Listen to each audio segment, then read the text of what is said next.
Hoy, en el marco del Día Internacional de la Mujer, yo invité a las 4 mujeres que, en caso de que Liberación gane las elecciones nacionales, podría convertirse en la próxima primera dama de la República. Les quiero decir que hay 2 de ellas que no vinieron. Una es doña Catalina, la esposa de don Sigifredo Aiza. Ella se excusó señalando que estaba en Guanacaste en una gira, y la otra es doña Cintia Berrocal, la compañera del expresidente José María Figueres Olsen, quien se excusó por una situación personal con su cuñada Cristiana, que está en nuestro país.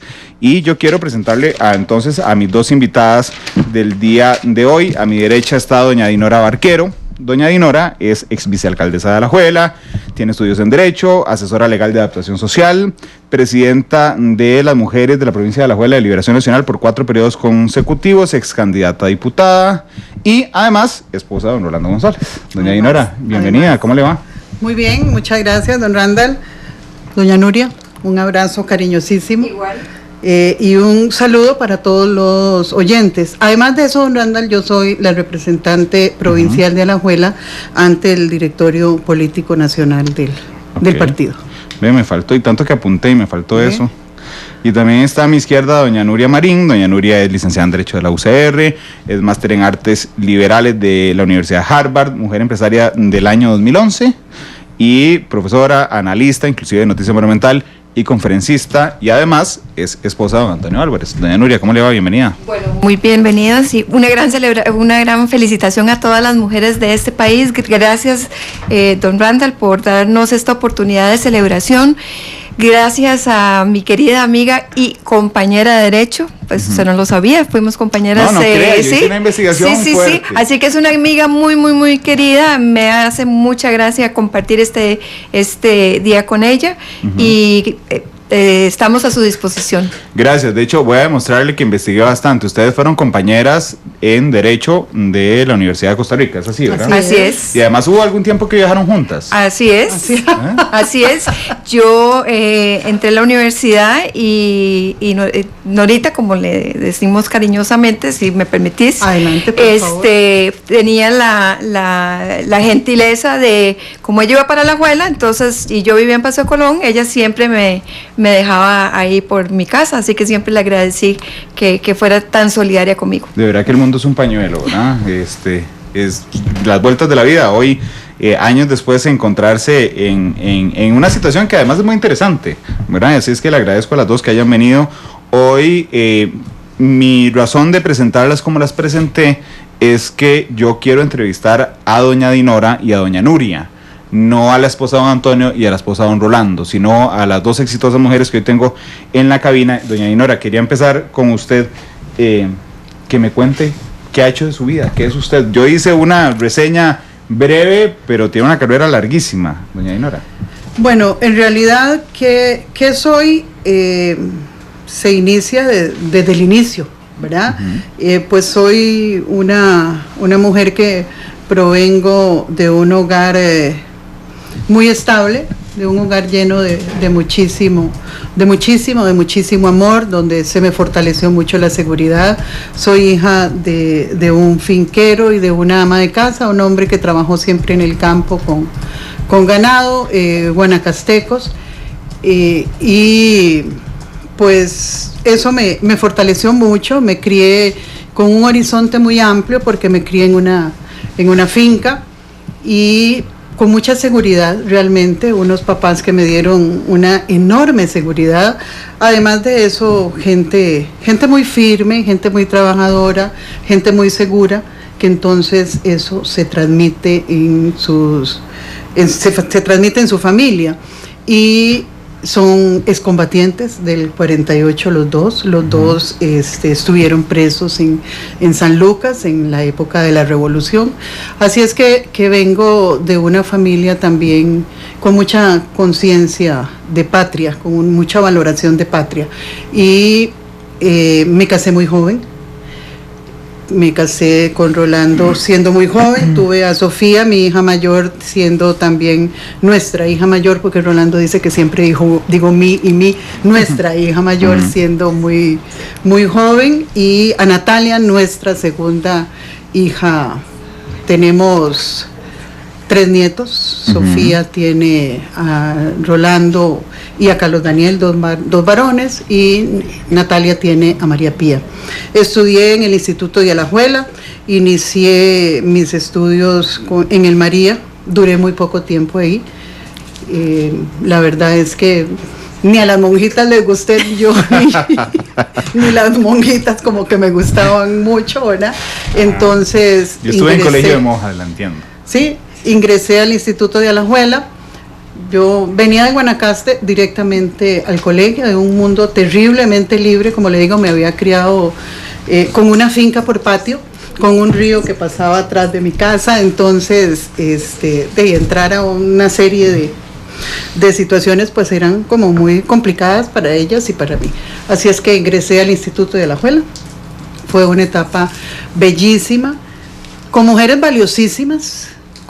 valiosísimas que tuve como profesoras en el colegio y en la universidad, porque tuvimos el lujo, Nuria y yo, de ser alumnas de Sonia Picado.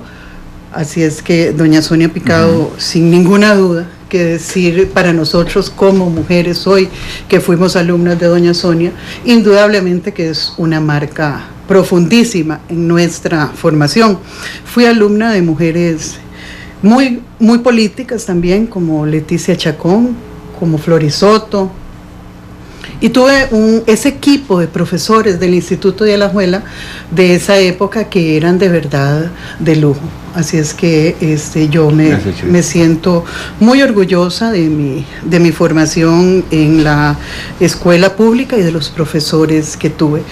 Después de casada entré a estudiar Derecho, me egresé pero no terminé, y he sido compañera, he sido amiga, he sido confidente de Rolando y él lo ha sido mío en la parte política, y ahí hemos ido juntos persiguiendo sueños, con sonrisas, con lágrimas, con esperanzas, con sueños, pero fundamentalmente entendiendo que hay un espacio que es de Rolando y hay un espacio que es mío, fundamentalmente en política. En todo lo demás compartimos mucho los espacios, la toma de decisiones, pero en política Rolando ha tenido la sabiduría, la magia, ¿verdad? Producto de una mujer que también me marcó muchísimo, mi suegra, doña Berta Ulloa, que le dio a Rolando una formación especialísima en cuanto al respeto a la mujer. Y pues Rolando proviene de una mamá y 2 tías que sin duda le fortalecieron ese respeto y esa toma de decisiones, ese compartir, pero ese entender que Dinora era Dinora y Rolando es Rolando, ha sido para mí un valioso aporte que le ha dado mi vida política. Gracias, doña Dinora. Doña Nuria, cuénteme, por favor. Claro, con mucho gusto. Y qué lindo es oír historias, porque con tantos años de amistad no conocía muchas de esas, así que muchas felicitaciones, muy linda tu historia de vida. Realmente provengo de un hogar también igualmente estable, de alguna manera no tradicional, porque mi madre era una mujer. Ya los 2 fallecieron desdichadamente y me cuesta un poco hablar de ellos porque me conmueve. Mi madre fue la primera persona en Costa Rica que sacó 2 carreras cuando su generación no estudiaba. Ella fue historiadora y además abogada. Amaba la educación, yo creo que por eso soy profesora, mi hija ahora es profesora. Mi papá también era profesor, ella fue profesora de estudios generales por muchísimos años porque esa era su pasión. Sin embargo, la vida propone y Dios dispone. Mi abuelo había formado un grupo empresarial en donde, en teoría, como buen español machista, el que iba a administrar los negocios iba a ser mi tío, pero mi tío fallece antes que mi abuelo. Entonces mi mamá, de manera desinteresada, con mucho dolor, debe dejar la docencia y asume las riendas de las empresas familiares. Mi padre más bien viene de una beta artística. Él es pianista, fue pianista clásico, fue director de artes musicales por muchísimos años, después fue decano de Bellas Artes, es hijo de José Marín Cañas, entonces la beta artística va por ahí. Entonces era una bonita combinación porque los dos rompían esquemas en su generación, porque ser músico en una sociedad hombre pues no era tan bien recibido, pero me enseñó que la vida no tiene que vivirse con moldes. De mi mamá aprendí que la familia y el trabajo no eran incompatibles, porque ella tuvo 4 hijos y además trabajaba a tiempo completo como educadora primero y después como empresaria. También aprendí de ella que hay que asumir los retos conforme se le presentan a una de manera valiente, nunca decir que no. Ella pudo perfectamente decir que no al reto que se le imponía como ya como líder de la segunda generación de un grupo empresarial, pero nos demostró que pudo mantener el capital. Mi abuelo vino a Costa Rica, Pedro Raventós, era el menor de 9 hermanos, y como menor de 9 hermanos en una España en donde heredaba el hijo mayor, tuvo que venir con una mano adelante y otra atrás, con 12 monedas, que era el equivalente al costo del pasaje de regreso a España por si no le iba bien.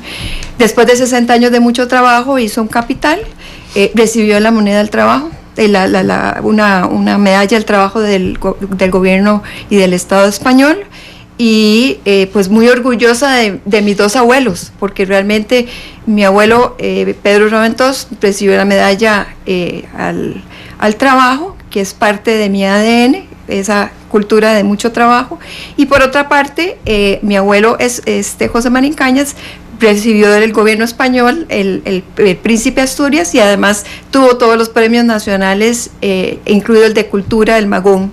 Entonces cuando usted tiene a 2 papás y 2 abuelos de ese calibre, siente uno una responsabilidad muy grande y unos zapatos muy grandes que llenar.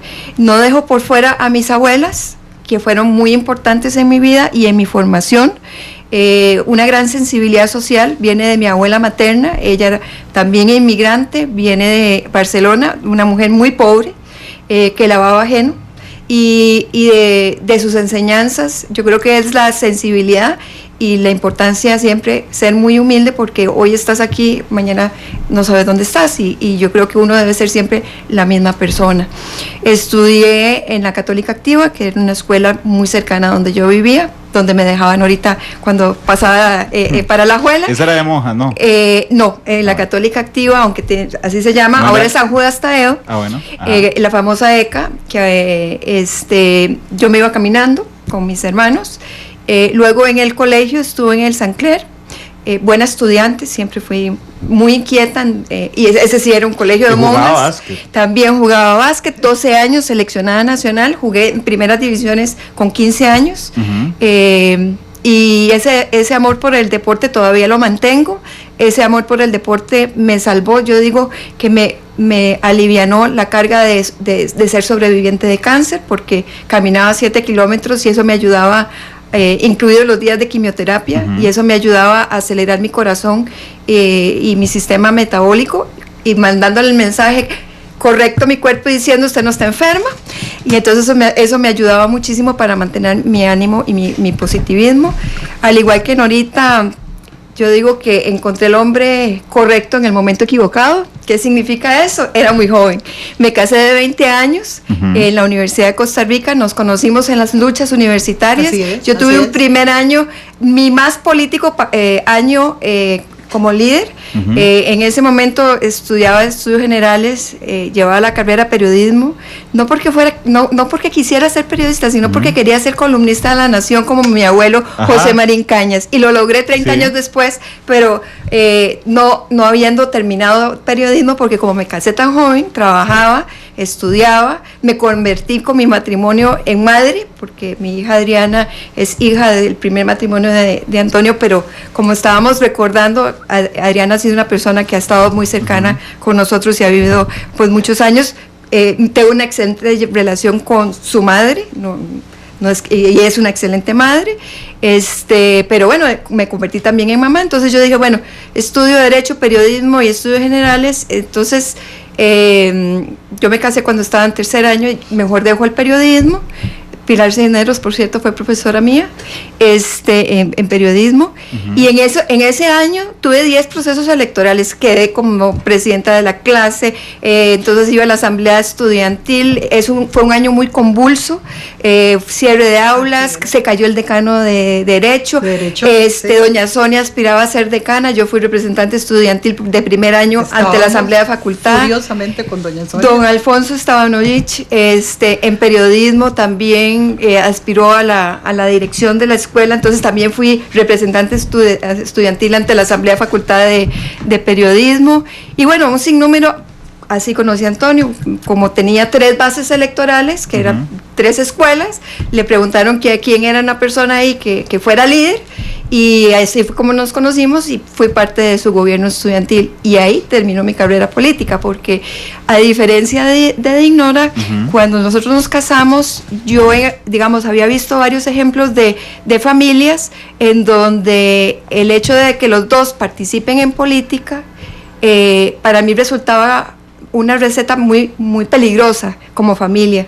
Ustedes lo han manejado muy bien, pero también hemos tenido ejemplos de familias que se dividen por razones políticas. Entonces yo dije, en esta familia solo puede haber un político, y la verdad que esa no es prioridad en mi vida, y entonces que sea Antonio. Y yo seguí con las actividades, me gradué de Derecho, ejercíamos el derecho en conjunto. Cuando él asumió responsabilidades públicas que tenían incompatibilidad con el ejercicio del bufete, asumí su clientela, porque muchas personas cometen el error de pensar que los puestos públicos son eternos, dejan la clientela que les ha costado años formar, claro. Y entonces ese es un error que yo traté de que en conjunto que no cometiéramos. Además, en política uno siempre tiene digamos, un secreto es siempre poder renunciar en cualquier momento, no depender del salario, y eso le daba la posibilidad de que si él tenía la clientela, si no estaba de acuerdo con algo, muchas gracias, me voy. A la par del ejercicio profesional, desarrollamos pequeños y medianos emprendimientos, fuimos pioneros al introducir esto no lo sabías, el maní en los supermercados. Yo llevaba la parte contable, financiera. Antonio hasta fue repartidor de maní en los supermercados, tampoco lo sabías. No, tampoco lo sabía. Vendíamos zapatos, vendíamos bloques de construcción. Nos fuimos a Harvard, Antonio estudió su maestría de Derecho, yo estudié mi maestría de Gobierno, volvimos a Costa Rica y decidimos buscar un negocio que nos permitiera. Mi mamá decía que estábamos locos, porque ir a estudiar Derecho y al final lo que decidimos fue, ya no queremos ser abogados, vamos a buscar una actividad empresarial que nos permita ser empresarios tiempo completo por su tamaño, y así empezó nuestra incursión en algo que se ha convertido en el núcleo o digamos la actividad principal empresarial nuestra, que es la producción y exportación de banano. Lo que hicimos es que Antonio se dedicó, ya dejó toda su clientela, y yo duré todavía 2 años más como seguridad para la familia, porque seguía generando ingresos, y entonces eso nos permitió dar ese primer empujón de arranque, y fue una excelente decisión. Como mamá me vas a entender, el ser empresaria tiempo completo no significa que trabajo menos, pero me da la flexibilidad que las mujeres necesitamos en el trabajo, porque el derecho no da ninguna flexibilidad. O sea, a uno le llega una notificación, vos no sos dueño de tu tiempo. Bueno, no los canso con más. Dichosamente somos un grupo empresarial con 1.500 trabajadores en áreas no tradicionalmente muy femeninas, banano, construcción, en la parte financiera hay más mujeres, y yo digo que yo soy abogada de profesión, empresaria por ocupación, académica por pasión, y he tomado una decisión de vida desde hace más de 25 años de dedicarme al empoderamiento de las mujeres. Doña Nuria, ¿usted se le apagó esa chispa política en ese año de la universidad? ¿Usted cuándo renació, doña Dinora? Yo creo que nació conmigo. ¿Sí? Creo que nació conmigo, ya le digo, yo vengo de una familia que participó mucho en política siempre. Recuerdo a papá tendría en este momento, ya murió, estaría por cumplir 101 años, un hombre con un carácter muy fuerte, con una gran capacidad de trabajo, con una gran capacidad de amor, y siempre lo oí decir que él era liberacionista de León Cortés. Eso quiere decir que él había estado en política desde antes de que naciera Liberación Nacional. Les comenté que habían estado ambos en la revolución, así es que yo nací y me crié en una familia muy vinculada al trabajo político. Yo me acuerdo de la primera derrota de Daniel Oduber. Había participado como guía en la escuela, estaba muy niña, era en un pueblo pequeño, en Cañas, allá en Guanacaste, y al igual que los papás de Nuria, digamos que son inmigrantes nacionales, pero ellos eran de Naranjo y se habían ido con una mano atrás y otra adelante, mis abuelos, a buscar nuevos rumbos en aquella Guanacaste que emergía. Entraron por Punta Arenas a Bebedero, ahí se asentaron mis abuelos y bueno, pues de ahí vengo. Así es que la vida política la traigo desde siempre, inclusive curiosamente, cuando yo llego a Alajuela e inicio en política, no conozco a Rolando. Me vinculo precisamente por una recomendación de Daniel, que veníamos de su grupo de Guanacaste, que era papá, y nos venimos a Alajuela. Entonces me dice en algún momento, me habla de Marcelo Prieto, que soy el rector de la Universidad Técnica Nacional, y me vinculo con el grupo de Marcelo Prieto y de la Juventud en Alajuela, y de ahí es donde vengo ya de parte de la Juventud Liberacionista, desde este grupo que tenemos, Nuria, en el que también participa Nuria, de la Juventud Liberacionista, y está Rolando, y está Antonio, y están muchos que fueron dirigentes jóvenes de esa época, desde 1970. Imagínese usted que yo me acuerdo de venir con los estudiantes de Alajuela a las manifestaciones de Alcoa. Yo podía tener en ese momento quizás unos 12 años, una cosa así, y ya veníamos a las manifestaciones de Alcoa. ¿Por qué? Porque venía precisamente de un equipo familiar, porque no era solo el matrimonio, era papá y mamá, eran un equipo, siempre lo fueron, y venía de una formación muy beligerante en ellos. Entonces entendían perfectamente que en aquellas épocas venir a San José pues era todo para una niña de 11 o 12 años. Sin embargo, el hecho de que veníamos en grupo, veníamos a dar una pelea que era importante para este país, así es que era muy entendible y se me apoyó mucho en mi familia en ese sentido. Así es que para decirle que de lo que recuerdo, fue pues de toda la vida, y he estado igual a la par de Rolando en esto toda la vida, y en algunos momentos pues Rolando acompañándome a la par mía cuando ha sido campañas en las que estoy. Lo que sí tenemos muy claro, don Randall, es que cuando es su campaña, y yo soy simplemente su apoyo, su consejera, pero son sus decisiones, son sus ideas, y cuando es mi campaña, pues es exactamente igual. Por eso nosotros hemos tenido una bendición, por decirlo de alguna manera, y es que hemos entendido los dos esa parte, nos hemos vinculado muchísimo, hemos compartido, y muchas veces hemos discrepado. Sin embargo, hemos entendido los dos que hay un momento en que ya el otro no va a seguir en el análisis, y entonces pues simplemente paramos ahí, cada cual sigue en lo suyo, y esa es parte, creo yo, del secreto que hemos tenido. Doña Dinora, pero usted me podría decir algo feo de que los dos escogieran seguir por su vida política, cada uno, algo feo que le haya dejado esto. Bueno, digamos que son experiencias positivas y otras no tan positivas, ¿verdad? Yo creo que lo feo... Usted es muy positivo.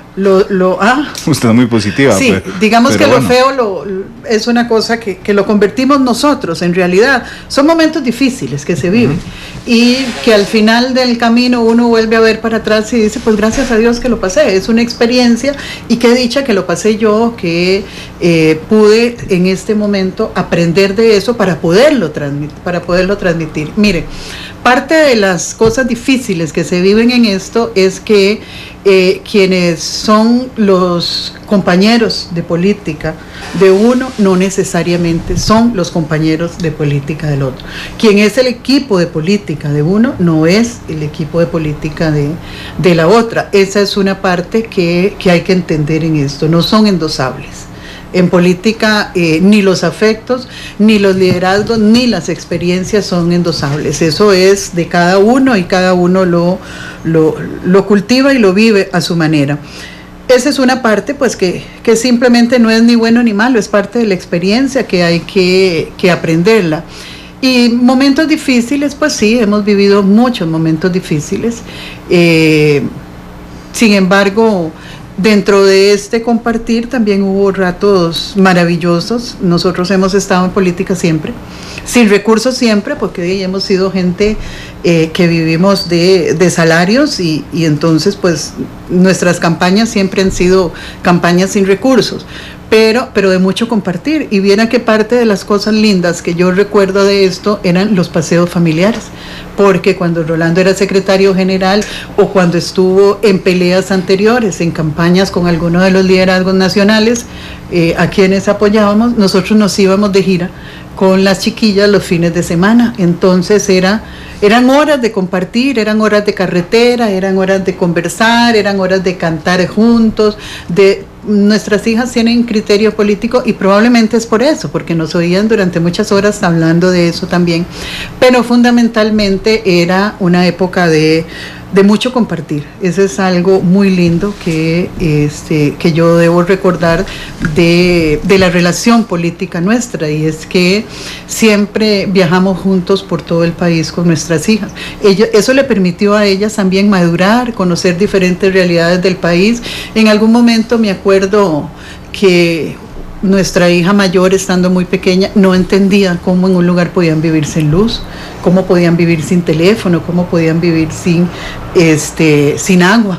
Y entonces eso siento yo que la sensibilizó mucho a las dos. Igual nos ha pasado con Rolando, el nieto, que ha sido muy compañero de nosotros en esto, por ser el mayor, que también ha entendido que hay una realidad nacional que no es la que han vivido ellos, que no es la que vive la gran área metropolitana, y que es una realidad nacional que viven miles de niños, miles de mujeres, miles de jóvenes que no tienen la facilidad que han tenido ellos. Así es que eso es una parte de las cosas más que feas, de las cosas lindas que siento que han unido nuestra relación y que nos ha permitido trabajar juntos y educar a nuestras hijas y nuestros nietos en esa sensibilidad y en ese compromiso social que deberían tener todas las familias, y ojalá todas las familias pudieran hacerlo. Doña Nuria, en su caso, que usted dice, bueno, la pasión de don Antonio era la política, la suya era otra cosa. Uh-huh. ¿Esa decisión trajo en algún momento alguna experiencia fea o difícil, siguiendo la recomendación de doña Dinora, para ustedes, para usted particularmente? En realidad no, creo que construimos una historia un poco diferente. Recordemos que Antonio tiene todo un camino en política, pero también tiene todo un camino en la parte empresarial. Entonces, más bien le voy a contar cómo es nuestra dinámica empresarial, porque es ahí donde en realidad construimos juntos. Nosotros creemos que la fortaleza de nuestro grupo empresarial es gracias a la combinación de dos personas. Uh-huh. De hecho, nuestro grupo está copresidido. Nosotros tenemos diferentes divisiones en donde Antonio ve unas divisiones, yo veo otras, pero los dos y ahora nuestras hijas estamos siempre al tanto de la totalidad de las decisiones.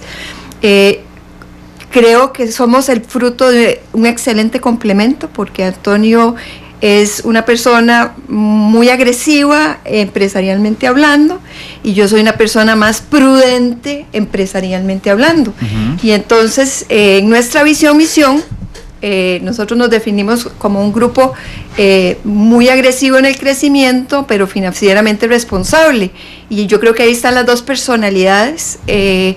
Hacemos siempre el ejemplo de que tal vez Antonio sin Nuria hubiese tenido un crecimiento tal vez un tanto peligroso por el ritmo de crecimiento, y eso no siempre conduce bien, y tal vez Nuria sin Antonio no hubiera sido no hubiera tenido tantas actividades empresariales como ha sido el caso en nuestro grupo empresarial. Como dice Antonio, no es que Nuria sea un freno, pero Nuria pone el ritmo.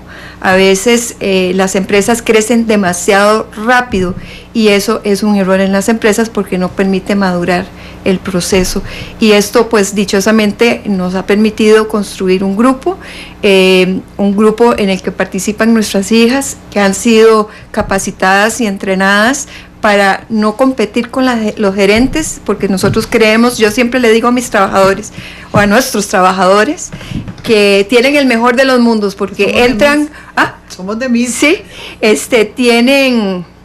tienen la ventaja de que entran a una empresa familiar, pero manejada muy profesionalmente.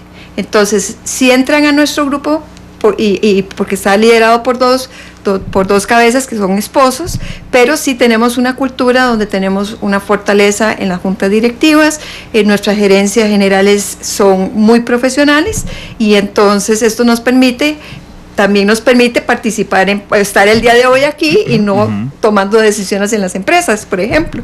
Pero usted alguna vez ha dicho en qué momento se metió en esto. ¿En política o en...? No, Antonio, en política. ¿Qué le afectará a usted? En realidad, por ejemplo, en esta campaña sí nos planteó un reto muy difícil, ¿verdad? Porque primero ya mentalmente yo ya había descartado la presidencia de Antonio, porque ya como familia sentíamos que él había aspirado y no había prosperado su candidatura, y bueno, nuevamente uno propone y Dios dispone.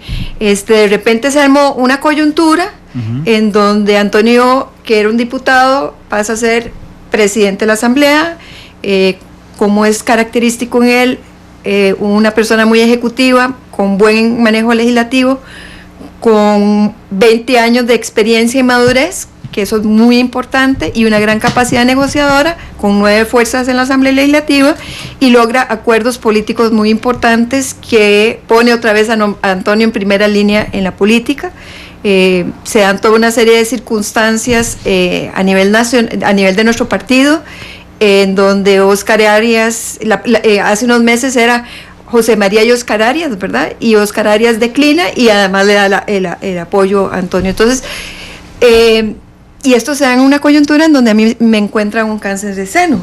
Entonces usted comprenderá que sí, esto fue una decisión muy difícil, porque la palabra cáncer, yo nunca tuve tomar de que me iba a morir, pero plantear retos personales muy, muy importantes. Sabía que iba a meses complejos emocional y físicamente, y más emocional que físico, porque el cáncer es una enfermedad, por eso la actitud y el positivismo deben jugar un papel muy importante.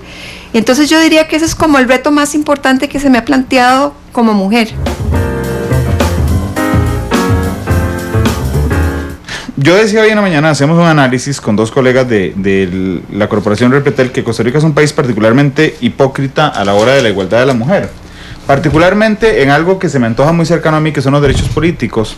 Entonces vemos una asamblea legislativa donde hay mucho menos mujeres que hombres, vemos una sala constitucional donde solo hay una mujer de 7 magistrados, una corte plena que ha ido un poquito equilibrándose, pero que no llega a la igualdad. Hemos tenido una presidenta en toda nuestra vida republicana, hemos tenido 2 presidentas nada más de la Asamblea Legislativa en la vida republicana, pero quería caer en Liberación Nacional. Doña Dinora, Liberación Nacional no tiene en esta elección una sola candidata mujer. ¿No le parece que podría ser una falta de igualdad dentro del partido? No me lo parecería en este momento, ¿verdad? Venimos saliendo de una presidencia de doña Laura Chinchilla, y me parece que después de muchos años de toda la vida republicana, es la primera vez que es precisamente el Partido Liberación Nacional quien lleva una mujer a la presidencia de la República. Fue Liberación Nacional quien llevó también una precandidata por primera vez. Yo pienso que en este momento a una campaña, a una administración de doña Laura Chinchilla, pues no necesariamente es que Liberación Nacional esté en un vacío en ese sentido. Sin embargo, sí coincido con usted de que hay una enorme desproporción en la participación y en el apoyo que se le da a la participación de las mujeres y en la representación que tenemos de las mujeres. En esto no tengo que hacerlo porque estoy segura, porque la conozco de toda la vida, pero sé que Nuria va a trabajar en eso si le toca la presidencia a don Antonio, y lo mismo haré yo si la bendición le corresponde a Rolando en trabajar a la par de ellos para que sean gobiernos y para que sean candidaturas a las diputaciones, no de mujeres, porque ahí creo que Nuria va a coincidir plenamente conmigo. No se trata de mujeres, no se trata de una estafa al electorado, no se trata de rellenar puestos con nombres de mujeres a los que yo, varón, pueda maniobrar.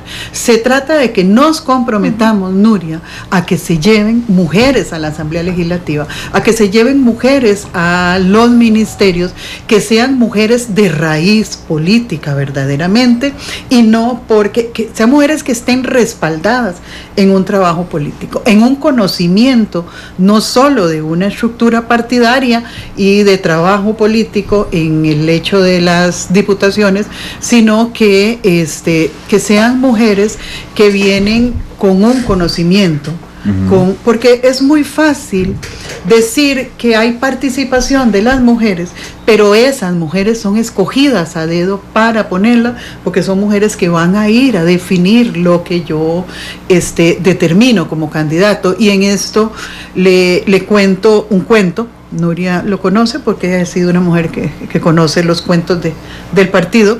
Me recuerdo cuando en la campaña atrás anterior se quedó con un vacío en las mujeres y hubo que poner a dedo 60 mujeres.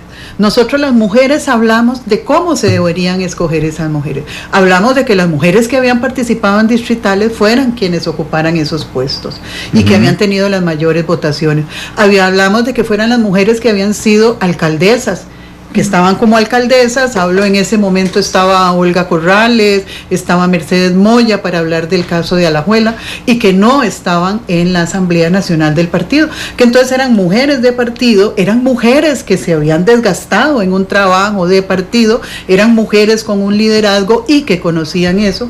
Pues resulta que no, hicieron una lista de 60 mujeres que muchas no las conocíamos, que muchas no sabíamos de dónde venían. Digo muchas, no todas, porque habían mujeres que eran realmente representativas de ese trabajo, pero muy pocas. Me acuerdo que a Rolando le tocó defender esa parte. Nuria estaba en esa asamblea, a Rolando le tocó defender esa parte, y a mí me tocó, por disposición de las compañeras del movimiento de mujeres, subirme a decir que no estábamos de acuerdo. Cuando yo me iba subiendo, una persona muy, muy cercana al candidato le dijo: vos no mandás en tu casa, callala. Y Rolando se volvió y le dijo: mira, es mi esposa, no es mi esclava, pero si te interesa, anda, callala vos. Y ese es parte de lo que se vive todavía, no en Liberación Nacional, porque en esto tampoco quiere decir, ¿verdad?, que nos estigmaticemos y que digamos es Liberación Nacional. No, es el esquema partidario que se vive en este país, y eso es lo que tenemos, que darnos la mano a las mujeres de todo el país, de todo el partido. Nuria, y en eso ha hecho un muy buen trabajo, al igual que yo, porque yo pienso que las humildades cuando se trata de trabajo pues no cuentan. Hay que decir cuál ha sido el trabajo que hemos hecho, y en verdad que mi trabajo en Liberación Nacional, mi trabajo en política, ha sido un trabajo de trinchera, ha sido un trabajo de no de mi posicionamiento, sino de trabajar con las mujeres para que las mujeres entiendan que hay un espacio para ellas, que hay un espacio para decir yo quiero, para decir yo puedo y para decir yo voy a dar esa pelea. Eso es lo más importante para las mujeres en este momento. Doña Dinora, yo entiendo la posición de que no es un tema exclusivo de Liberación Nacional. Lo que pasa es que las dos podrían ser primeras damas por Liberación Nacional. Claro. Doña Nuria, la estructura del partido, le pregunto, es machista, porque efectivamente puede ser que no haya un candidato, una candidata presidencial para las elecciones de febrero, pero lo cierto es que no hay una sola precandidata en Liberación Nacional. Bueno, lo que yo lo que diría es lo siguiente, Randall.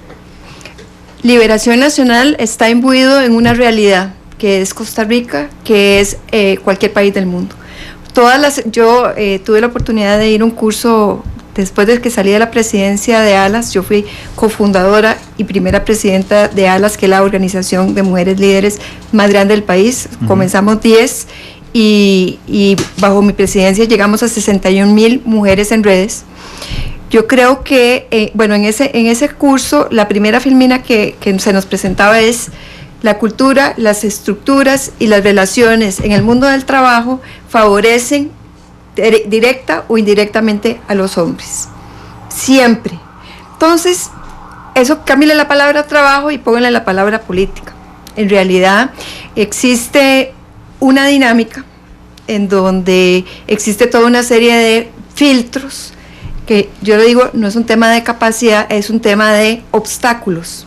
Entonces hay una serie de obstáculos en donde les es difícil a las mujeres ir ascendiendo en política, como es lo mismo en el trabajo. Por ejemplo, las campañas, por más baratas que sean, son caras. Muy caras. Entonces una labor de recolección de fondos es una de las labores más difíciles, pero necesarias, porque si no hay dinero no se puede hacer una campaña. Y las mujeres usualmente no son tenedoras de bienes de producción, solo tienen 1% de la riqueza. Entonces, por otra parte, yo creo que como país tuvimos un gran impulso en el cuatrienio 86-90. Yo en ese momento era esposa de ministra, y además tuve una experiencia personal muy, muy fuerte que me marcó, y por eso desde que fui mamá, embarazada de 6 meses y medio, me tienen que operar de un día para otro como abogada, presento la incapacidad y el juez nos suspende el juicio. Ahí me di cuenta como profesional, yo creía que competía en condiciones de igualdad y la Corte tenía sensibilidad de género, y tuve que denunciar al juez, y ya a partir de ese momento yo tengo que garantizarle a mis hijas un mundo mejor y con menos discriminación. Esa fue como mi decisión de vida a partir de los 24 años. Entonces me metí muy de lleno con las luchas que dio doña Margarita, las luchas y la testarudez de don Oscar, en términos de que él sí le abrió oportunidades, porque fue el que llevó la primera presidenta del Congreso. No lo logró con doña Matilde Marín, pero sí lo logró con doña Rosemary. Él especialmente llevó la primera vicepresidenta. En su segunda administración hizo algo muy inteligente, puso a encabezar las 7 provincias con mujeres, y fue la primera vez que tuvimos un 38%. Entonces esto lo que reafirma es que, al igual que en el sector privado, que es lo que yo he trabajado, para darle oportunidades a las mujeres tiene que venir una decisión desde arriba. Llámese candidato y esposa de candidato. Ahí yo me veo. Por ejemplo, ya Antonio tiene un compromiso público en donde la primera vicepresidencia, no la segunda, va a ser ocupada por una mujer. ¿Y por qué te digo esto? Yo escribí una columna muy indignada hace 4 años, porque habían todas las precandidatas a la vicepresidencia, todas las candidatas a la vicepresidencia de todos los partidos, lo ven como muy normal que estaba en segundo lugar, con excepción de un partido, y las mujeres, nadie había reclamado, y yo escribí una columna indignadísima. Entonces estos son pequeños mensajes que se mandan.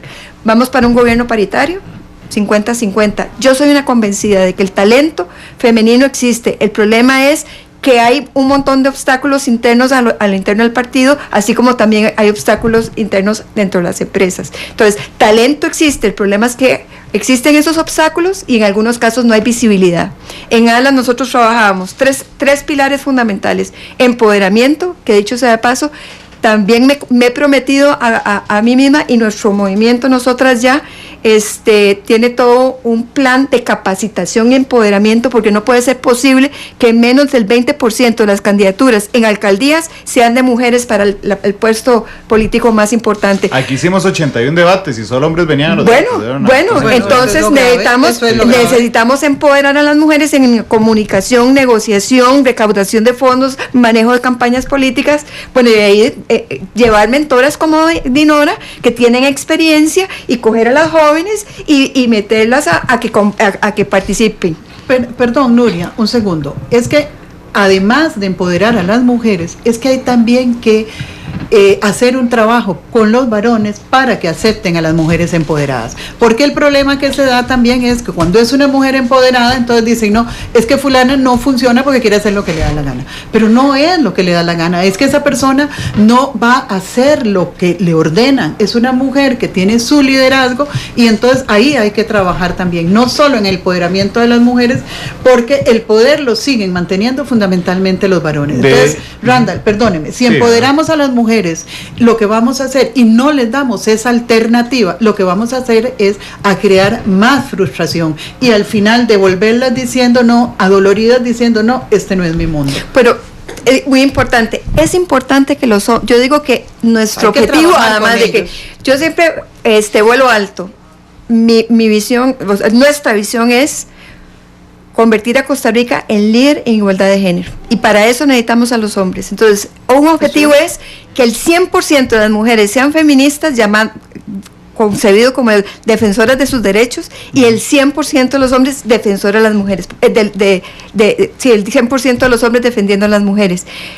Y lo que tenemos que explicar a los hombres es que en realidad con el empoderamiento de las mujeres estamos beneficiando a los hijos, estamos beneficiando a las comunidades, estamos beneficiando las relaciones de pareja, estamos beneficiando al país, social. Estamos generando más crecimiento económico, como digo, con la disparidad salarial.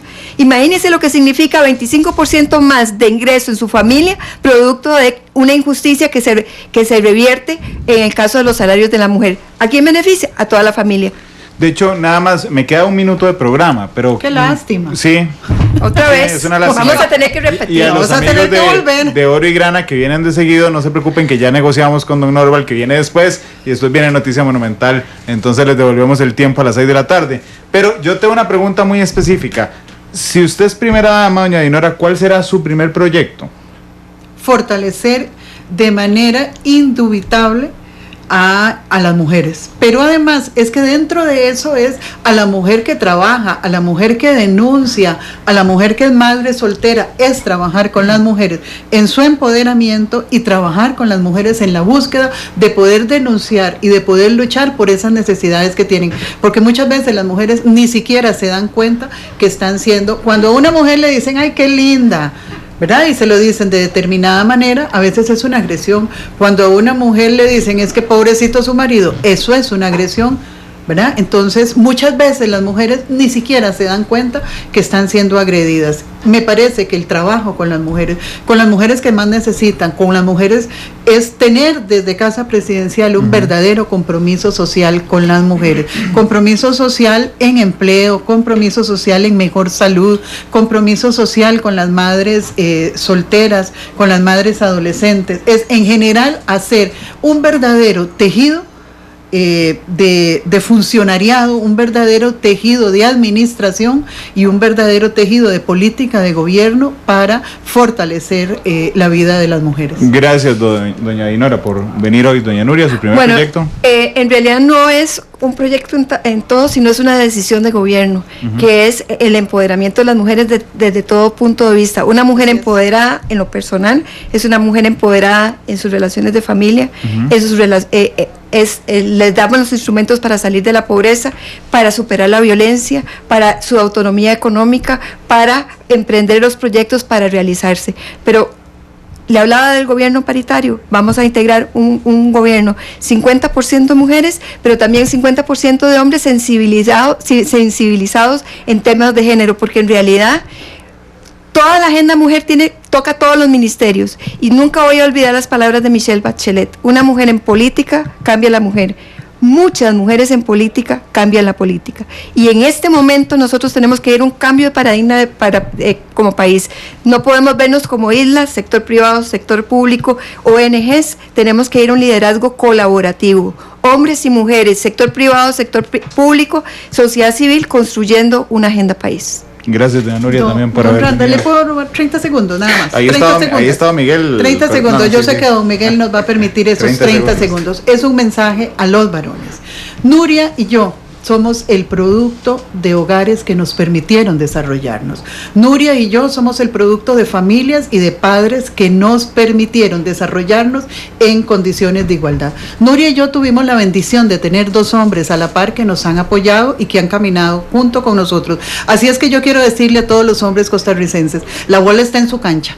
La bola es para ustedes ahora que viene Oro y Grana, la bola está en su cancha, es hora de que ustedes... Y ahora es ya de que ustedes empoderen a sus hijas, de que ustedes les abran espacio a sus hijas y a sus nietas para que el día de mañana haya muchas Nurias y muchas Dinoras Barquero empoderadas trabajando por el futuro de las familias de este país. Les agradezco a las dos haber venido y felicitarlas por lo exitosas que son.